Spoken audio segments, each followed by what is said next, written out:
Hello, everyone. This is Dr. Mia, and welcome to the STEMspired Podcast, where we amplify the voices of scholars, innovators, and change makers in the science field. And today we're joined by the beautiful Caitlyn Carter. She's a first year med student at Mercer University School of Medicine, and she is also an inspiring voice behind her platform, Caitlyn Does Medicine. And in this episode, we will delve into her journey from undergrad to medical school and talk about the challenges she's faced and how she plans to use her voice to mentor and uplift others in the STEM community. Thank you, Caitlyn. I genuinely appreciate you being here today. Thank you for having me. I'm excited to talk about my journey and everything that goes into it. Absolutely. And I know me and you are very familiar by now, Yes. coming from the same hometown and whatnot. But for our viewers, can you introduce yourself professionally and personally? Yes, I think you did a great job. So thank you for the introduction. But once again, my name is Caitlyn Carter, and I am from Valdosta, Georgia. I did my undergraduate at the University of Georgia, where I got my Bachelor of Arts in Anthropology. And I graduated with that in May of 2024. And then after that, I completed a one-year master's program in comparative biomedical sciences from UGA as well. And I graduated with that in May of 2025. And then after that, I'm here now in medical school. And like Mia said, I am at Mercer University School of Medicine. I'm a first year on the Columbus campus. And outside of school, which I do a lot of, I am very, very family oriented. I love spending time with my parents, my family, my friends. I like trying new things like new restaurants, traveling new places, and I am very adventurous. So I love a thrill, whether it's roller coasters, I've been skydiving. So I like everything along those lines. So that's a little bit about me. And we love to see it. Adventurous woman out here. Um, so out of all the things you've done in your life, because you've accomplished so many things, Yes. at what moment did you truly feel that I belong here in medicine? And what do you feel like truly helped you get to that point? Yes, I love that question. So I always feel like my journey to medicine is a little cliche, only because when I was in fifth grade, my fifth grade teacher, Miss Law, who I still keep in contact with today, she made us do an activity and she wrote down what we wanted to be. And she had us take a picture of it so that we could always keep it and give it to our parents and just look at that in the future. And I said that I wanted to be a pediatrician. And she sent me that picture for my white coat ceremony. And it was just so full circle how it came to fruition. Of course, back then, I did not know all that went into becoming a pediatrician and going to medical school and everything like that. But I knew what I wanted to do. So in middle school and high school, I got into clubs and organizations that was like geared toward a profession of medicine and just getting leadership experience and skills. But the biggest thing for me had to do with my dad actually being a patient at a local urologist. And he would go into his appointments and he was like, yeah, my daughter, she wants to be a doctor and blah, blah, blah. And it actually happens that the urologist invited me in for an interview and was like, yeah, I'd love to see how I can help her in her journey. And he also happens to be a man of color. So that was very big for me and him giving me the opportunity without having like a medical assistant license or anything like that. Because back then I was like 16 going into a practice and getting my feet wet. And I learned so much during that time about medicine and about what I wanted to do and what goes on behind the scenes. Like I had always been a patient and I was always looking from the outside in, but I wanted to see more. So I think that that was very exciting for me. And I continued to shadow him every summer throughout high school after that, and then even in college as well. So this was from like 16 to 21. I spent my summers doing that, and it was early morning, so like 6 a.m. and 4 a.m. on surgery days. So I was really able to see that if I can get up and still be excited about this and going to learn something new and interacting with different patients, like it really brought me joy and excitement, and it was something that I look forward to. So that is what confirmed that this is something that I really want to do and something that I can see myself doing in the future. I love how you explored that pathway very early in Mm. your life. A lot of times people don't really figure out that that's something they truly want to do Mhm. until they're in that position. And Yeah. then they're like, I don't want to do this. Yes. So I think the biggest takeaway from what you said is, you had that vision, make connections, Mhm. build connections, start with your local community to get that experience early. So, like you Ab- said, getting up at 3, 4 in the morning and Yeah, dealing with many patients per Mhm. day will definitely tell you whether you want this or not. So, Exactly. So I could recommend just getting your feet wet as early as possible. And even if you don't want to do it, at least you know that you can move on to something else and find your passion that way too. yeah, because from my lived experience, I did do some shadowing when I was in college with a Huh. local OBGYN that I knew. Right. Um, they helped deliver me actually. Wow. Yeah, That's crazy. yeah, and they ended up delivering my baby later. Isn't that crazy? Oh, that's just full circle.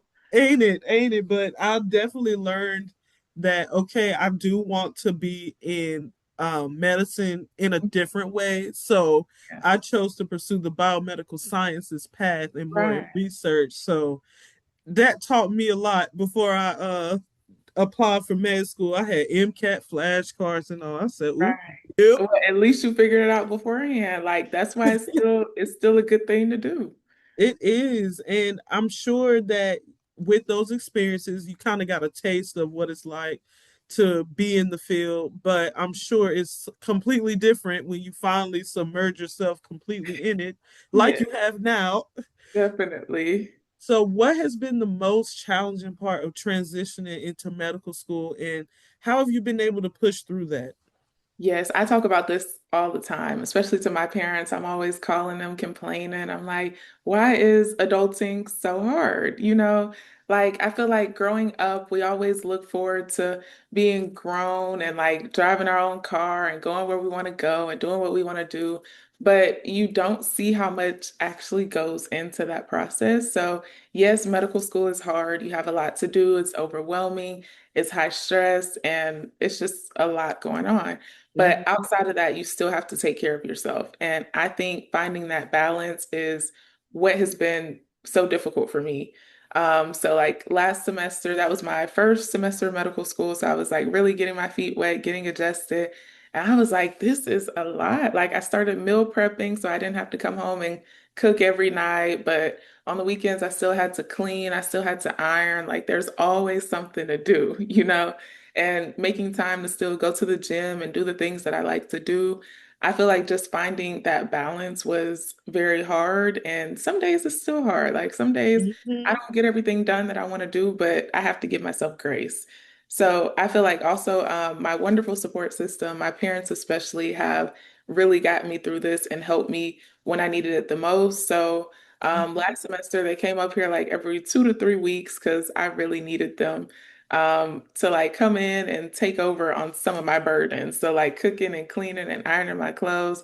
And I really appreciate them for that and just taking a little bit of the load off. So all I had to do was just study and they would do the rest basically for that weekend, basically. But also just being able to call them when I need to vent or when I need to just let out my frustrations for the week has always been something that just is comforting.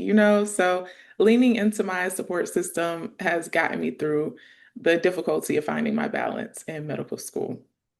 Oh, when you said a word and a mouthful right there about that balance, I mean, in school Mm. it's definitely harder while you're doing that intensive training, but as you go along throughout your career, I wouldn't say it gets easier, but you still are balancing things. So, like you said, any way to make your life easier Mhm. is great, especially leaning into that support system. So I'm really happy that you had that, well, have that currently because you're Thank still in you. the process. But yes, Right.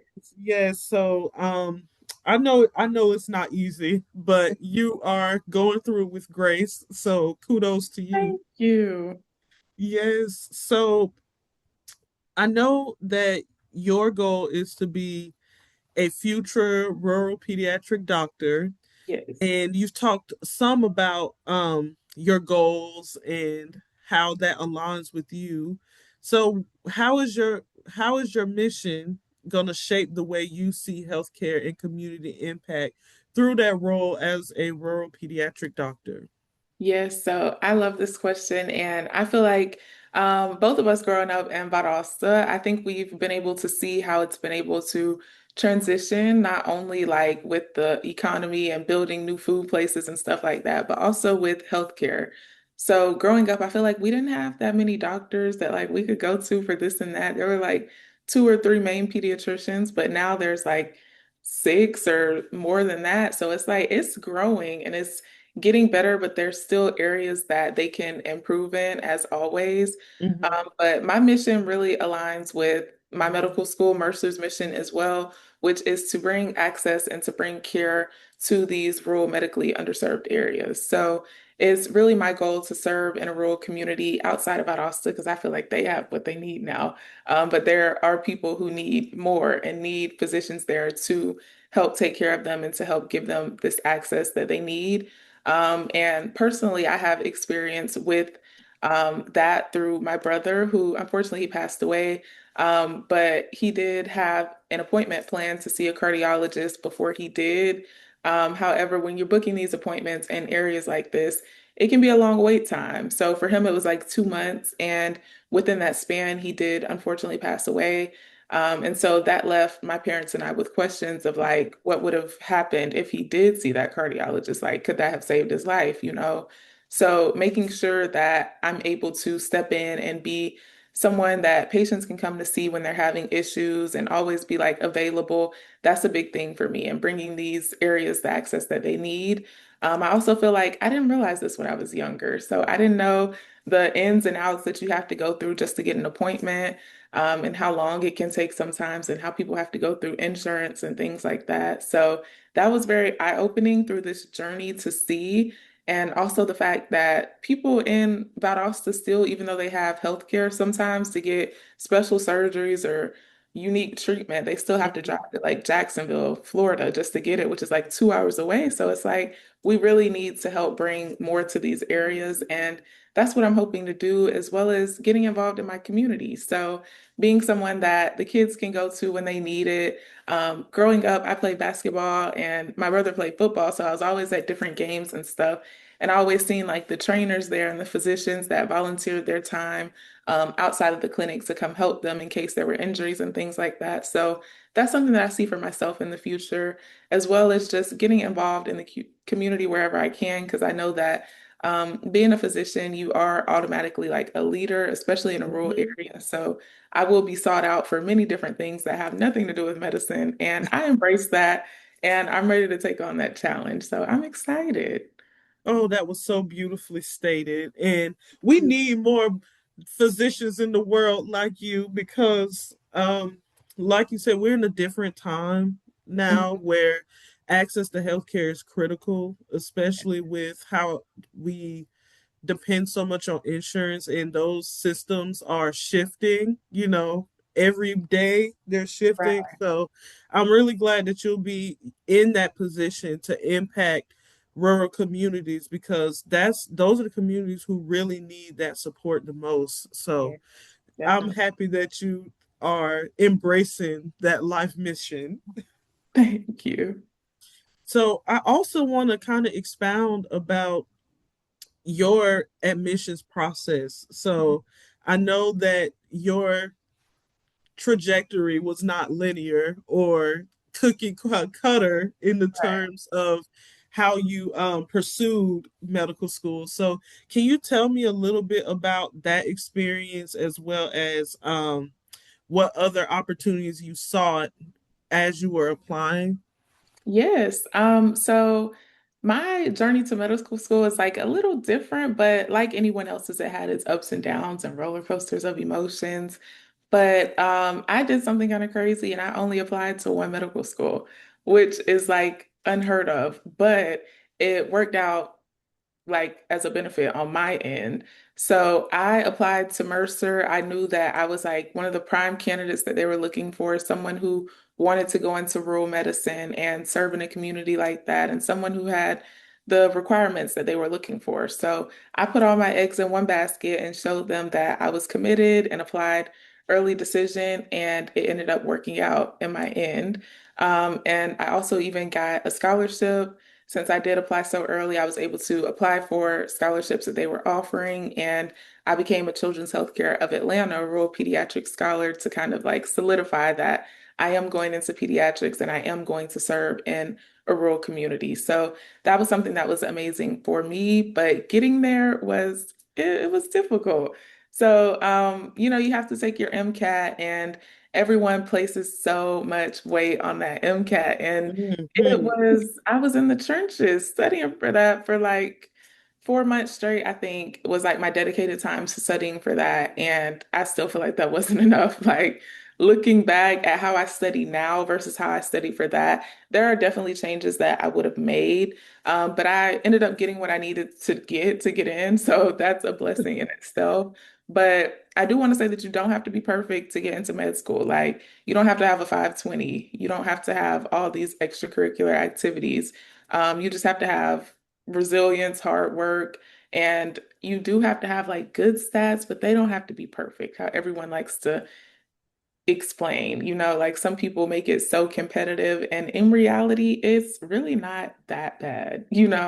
So, during my time applying, I was in my master's program at the time. So this was like a pre-professional master's where it was a 1 year program and it exposed me to some of the courses that I would be taking in medical school that I had never taken. So I didn't take genetics and I didn't take histology and things like that during my undergrad courses. So I thought that this would be beneficial to me to get that experience then. So that really helped out there because when I did see it, I was like, okay, this looks familiar. Like it's not too bad. So it really worked out when I got to medical school and was able to see that stuff again.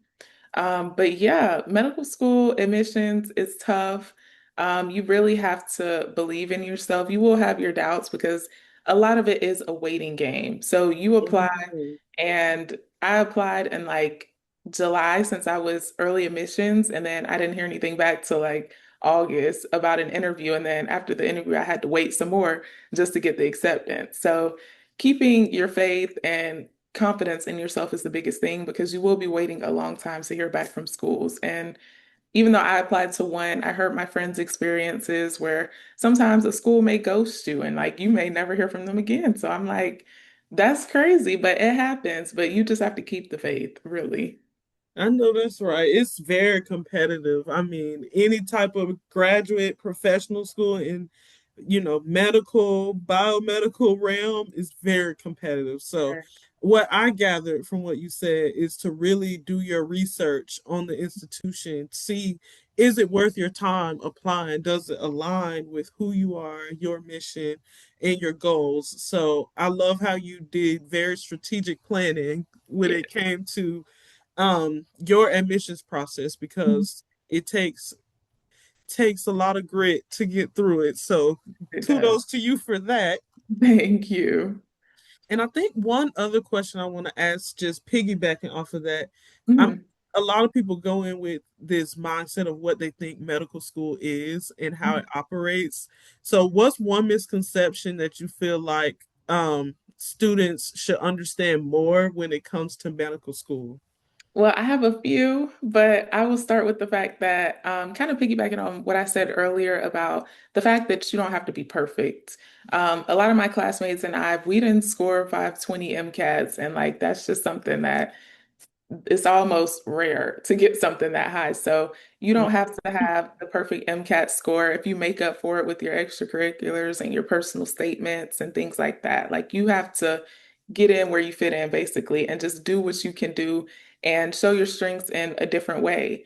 If you're not making up for something in a different aspect. So You also don't have to be perfect to get in and the perfect candidate. So making sure that you're applying yourself and that you're ready to be resilient and face obstacles and tell the committee how you got through that. Like they love hearing about how you overcame something and how you're willing to put in the work to be in a competitive environment like medical school. I also think that people are always saying that you have to study 24/7 and that you don't have a social life, you don't get sleep. That's simply not true. I get my 7 to 8 hours every night.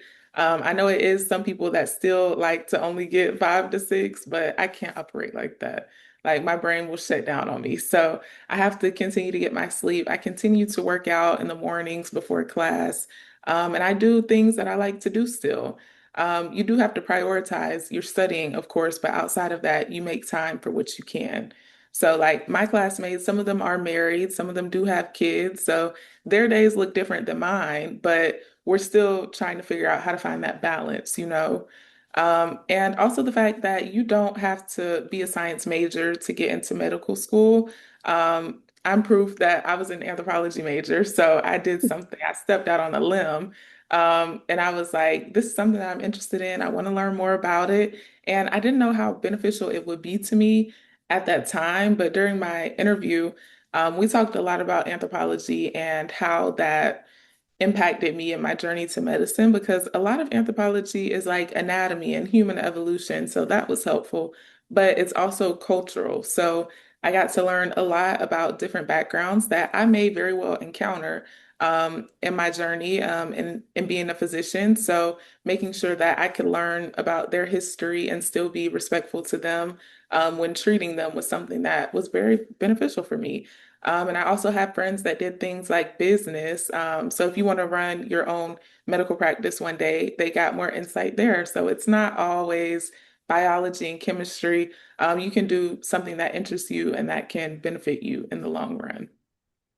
Thank you so much for sharing that. I'm sure a lot of students who are questioning, hey, I'm doing this major that has absolutely nothing to do with medicine. Am I going to be able to pull this off? And your story and your experience can definitely encourage viewers who are in that situation to know that you don't have to be a biology or a chemistry major or anything in that umbrella to make it into medical school. So I'm happy to hear about that experience from someone who's actually done that. Mhm. A lot of people I know they were science majors before they got in, but I know that it's possible as long as you take the prereqs. But I've never actually heard someone's perspective who did that before. So thank you so much for sharing that eye-opening information. Yes, no problem. So before we close out everything, one thing I want everyone to know and understand more about you is looking ahead, how do you hope your journey in medicine will inspire the next generation of STEM scholars and future med students? Yes, so I hope that they look at me and they're like, if she can do it, I can do it. Because growing up, that's what I did. I had a pediatrician, she was a woman of color. My OB, she's a woman of color. So I look up to healthcare professionals that are doing it and getting it done. And I'm like, if they can do it, I can do it. You know, so just finding that passion and believing in yourself and putting in the work and staying resilient, that's all you need to get it done. And no matter what profession that you're going in, if you keep those values, then you can make it happen, you know, and know that you don't have to be perfect to get it done, but just believing in yourself and staying confident in your abilities is all that you need. So, no matter what profession that you're going in and what journey that you have in store, I'm proud of you and keep pushing, and I'm wishing you all the best. That was so wholesome. I hope y'all received that today. But what I love about this conversation that we had is that this is a reminder that STEM isn't just about achievement, it's about the word that you brought up, resilience, Yeah. purpose, and believing you deserve to be in the room, even on hard days.